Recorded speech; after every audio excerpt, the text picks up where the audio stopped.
नमस्कार। एक शिक्षक के नाते मैं हमेशा ऐसी कहानियों की तलाश में रहता हूं जो हमें जिंदगी के असल सबक सिखा सकें। आज के इस विश्लेषण में हम एक ऐसी ही बेहद प्रेरक ग्रामीण कहानी पर चर्चा करने वाले हैं जो आपको फाइनेंशियल लिटरेसी यानी पैसों की समझ की एक शानदार मास्टर क्लास देगी। लखन नाम का हमारा किरदार कोई आम कहानी का पात्र नहीं है, बल्कि वो हम सबके रोजमर्रा के संघर्षों और हमारे आर्थिक फैसलों का एक जीता जागता उदाहरण है। तो चलिए शुरू करते हैं। सबसे पहले कहानी में आगे बढ़ने से पहले इस एक बहुत ही गहरे सवाल पर जरा गौर कीजिए। क्या पल भर का लालच या दिखावा हमारी जिंदगी भर की कड़ी मेहनत पर पानी फेर सकता है? बिल्कुल फेर सकता है। अक्सर हम क्षणिक प्रलोभन में आकर अपनी लंबी अवधि की सुरक्षा को दांव पर लगा देते हैं। आज की हमारी ये चर्चा आपको इसी प्रलोभन से बचने की सटीक राह दिखाएगी। तो आइए कहानी के पहले पड़ाव पर चलते हैं। भीषण गर्मी और जिंदगी का संघर्ष। रूपनगर गांव की बात है।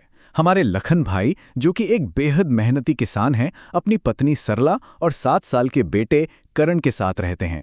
इनकी जो बर्निंग रियलिटी यानी झुलसा देने वाली सच्चाई है वो बहुत कठोर है।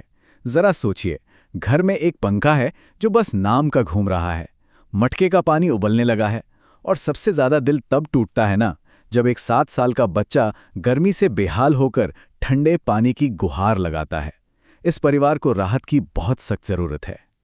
अब स्क्रीन पर दिख रहे नंबर पर ध्यान दीजिए। 3000 रुपए। ये सिर्फ एक नंबर नहीं है, ये लखन के जीवन भर की कुल जमा पूंजी है। खेतों में बहाया गया पसीना, अपनी छोटी छोटी इच्छाओं को मारकर की गई बचत, ये उसका नतीजा है। और इसी 3000 रुपए के साथ लखन अपने परिवार को इस गर्मी से बचाने के लिए एक छोटा सा फ्रिज लाने की उम्मीद में शहर की ओर निकल पड़ता है। यहीं से शुरू होता है हमारा दूसरा अहम हिस्सा, दिखावे की दुनिया और ईएमआई का खतरनाक जाल। शहर के एक बड़े और चमचमाते शोरूम में कदम रखते ही लखन का सामना आज के बाजार की उस चकाचौंध से होता है जिसे हम कंज्यूमर ट्रैप कहते हैं। अब देखिए, लखन की असली जरूरत क्या थी? परिवार के लिए सिर्फ थोड़ा सा ठंडा पानी। लेकिन शोरूम वाला उसे क्या ऑफर कर रहा है?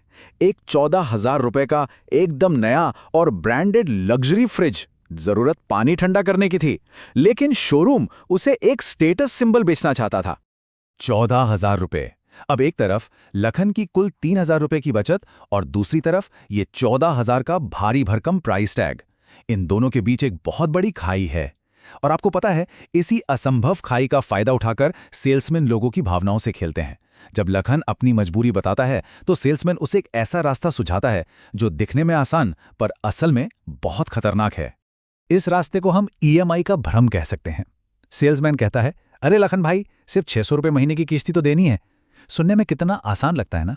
ये ऐसा लगता है कि हम इसे आसानी से खरीद सकते हैं, लेकिन असलियत में इसके पीछे जो छिपा हुआ भारी ब्याज है और जो आर्थिक बर्बादी का जोखिम है वो किसी को नजर नहीं आता।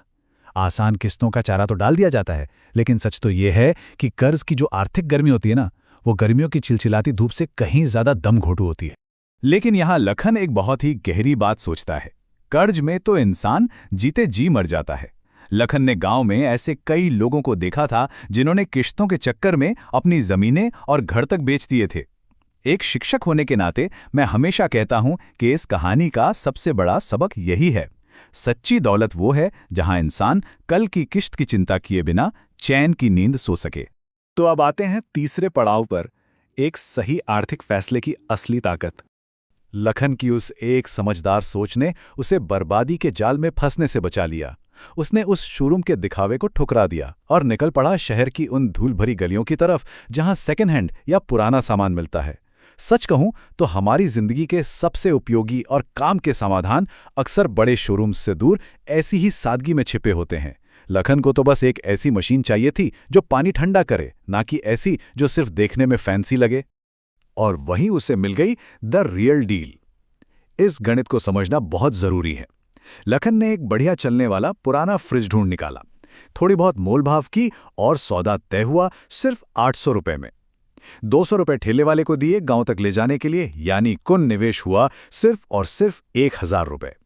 अपने बजट के एक छोटे से हिस्से में उसकी जरूरत पूरी हो गई और सबसे अच्छी बात, वो पूरी तरह से कर्ज मुक्त रहा। यही है हमारी कहानी का चौथा अध्याय, एक समझदार और नई शुरुआत। जब वो पुराना फ्रिज घर पहुंचा तो परिवार के चेहरों पर जो खुशी की लहर दौड़ गई वो सच में अनमोल थी। ये साबित करता है कि आपकी असली जरूरत पूरी होना किसी भी महंगे ब्रांड के टैग से कहीं ज्यादा सुकून देता है। पर कहानी यही खत्म नहीं होती। लखन की समझदारी का एक असर दिखा। चर्चा पूरे रूपनगर गांव में फैल गई और ये बात पहुंची उनके पड़ोसी श्याम तक, जिसके घर अचानक मेहमान आ गए थे और उसे उनके सामने इज्जत बचाने के लिए ठंडे पानी की सख्त जरूरत पड़ गई थी। और यहीं से शुरू होता है हमारा 5वां और सबसे शानदार अध्याय, कैसे एक छोटी सी बचत व्यापार की तरफ मुड़ गई।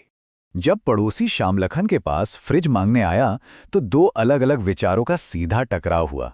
लखन ठहरा सीधा इंसान।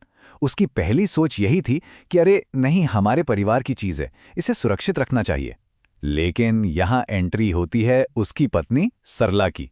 सरला की दूरदृष्टि और सोच एकदम अलग थी। उसने पड़ोसी की इस मजबूरी को एक दैनिक आय यानी रोज की कमाई के बेहतरीन मौके के रूप में देखा। सरला का ये मास्टर प्लान देखिए आप। पहला कदम, शाम को फ्रिज फ्री में नहीं बल्कि 50 रुपए रोज के किराए पर दिया जाएगा। दूसरा कदम, जो 1000 रुपए खर्च हुए थे उन्हें इस किराए से तेजी से वसूल किया जाएगा। तीसरा कदम, जो मुनाफा आएगा उससे एक और पुराना उपकरण खरीदा जाएगा। और चौथा कदम, धीरे धीरे इससे पूरे गांव में एक किराए के बिजनेस के रूप में खड़ा कर दिया जाएगा। 50 रुपए के किराए का ये क्या गजब का स्केलेबल बिजनेस मॉडल था। और देखते ही देखते समझदारी की एक पूरी सल्तनत खड़ी हो गई। शाम ने 4 दिन के लिए फ्रिज लिया। लखन और सरला ने जो पैसे कमाए उसे फालतू खर्च नहीं किए बल्कि वापस अपने बिजनेस में लगा दिए। धीरे धीरे उनके पास 6 से 7 फ्रिज हो गए और जिस परिवार को ठंडे पानी के लिए जूझना पड़ रहा था उन्होंने पूरी तरह से अपनी आर्थिक आजादी हासिल कर ली। एक बच्चे के लिए ठंडा पानी खोजने से शुरू हुई ये कहानी निवेश और बिजनेस की कितनी बड़ी सीख बन गई। तो आज के इस विश्लेषण को खत्म करते हुए मैं आपके विचार करने के लिए एक सवाल छोड़कर जा रहा हूं। अगली बार जब आप कुछ नया या महंगा खरीदने जाएं तो खुद से जरूर पूछिएगा, क्या ये सच में मेरी कोई जरूरत पूरी कर रहा है या ये महज दुनिया को दिखाने का एक जरिया है। लखन और सरला की इस कहानी ने हमें साफ तौर पर दिखाया है कि सही समय पर लिया गया एक छोटा सा पर समझदारी भरा आर्थिक फैसला आपकी जिंदगी की पूरी दिशा बदल सकता है। इस बात पर जरूर विचार कीजिएगा। हमारे साथ जुड़ने के लिए आपका बहुत बहुत धन्यवाद।